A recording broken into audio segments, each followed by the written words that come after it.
Good morning. I'm Colette, and you're watching news from 2 weeks ago today. Due to unfortunate circumstances, my partner, Matt Lauer, has been terminated.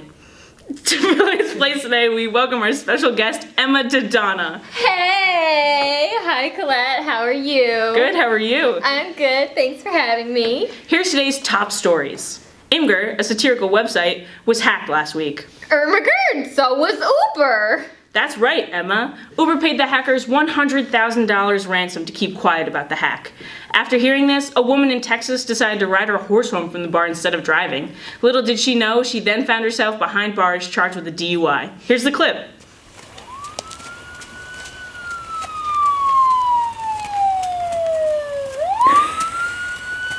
Wow, Emma, that looks a lot like you.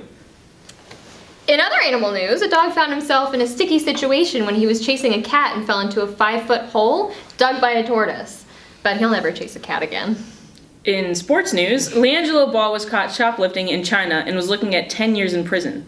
President Trump helped get LiAngelo home, but is now demanding LeVar, LiAngelo's father, thank him. You can get some really interesting content when you pin two trolls against each other. And speaking of Donald Trump, he turned down Time Magazine as Person of the Year because he didn't want to waste time participating in a large photo shoot. Time Magazine clarified, saying that Donald Trump was not chosen to be Person of the Year because there are no children allowed. Trump did a positive thing since coming into office. He pardoned Drumstick, the White House's Thanksgiving turkey. But it came as no surprise that Drumstick is an all-white turkey.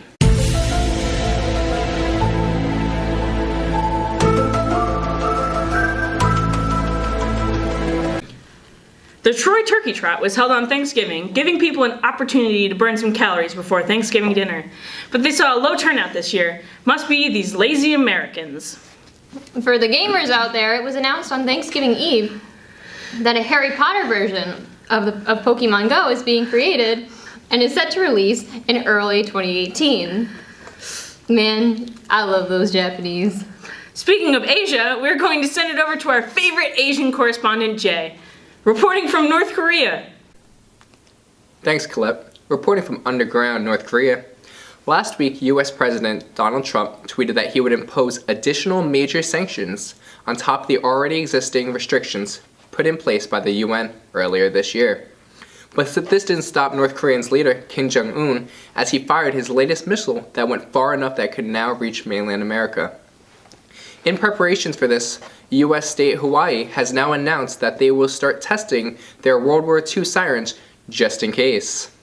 Scientists say that you'll have 15 minutes from when the missile launches in North Korea before it will hit Hawaii. So you will have just enough time to charge the new Google Nexus 2 phones before you get bombed. On the flip side though, they said the bombing shouldn't kill you, but the radiation it releases will. In other Asian news, at least 4 North Korean ghost ships have washed ashore recently in Japan. Since the start of November, the mystery continues over why so many are turning up now. In the most recent case, a wooden vessel containing 8 skeletons and bearing markings of North Korean alphabets have came ashore. But reports say this has absolutely no connection to the brutal acts of ghosting someone in a relationship that's going on in the United States. In other Korean news, Kim Jong-un's half-brother was carrying 12 bottles of nerve agent antidote, which he was fatally poisoned with in a Malaysian airport a few months ago. Reports are now showing it's the same antidote which would have saved his life. How ironic.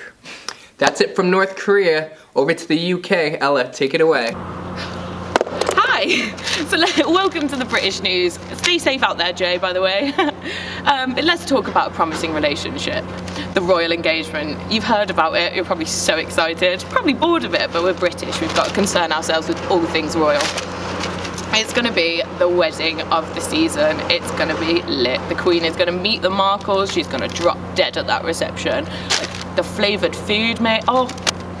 In more serious news, Donald Trump's Twitter account has risen to notoriety once again with his retweeting of Islamophobic snuff films with no context from the British nationalist group Britain First.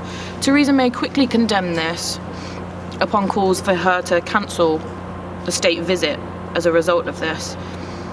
Donald Trump angrily took to Twitter, writing, "Why don't you focus on the destructive, radical Islamic terrorism that is taking place within the United Kingdom?"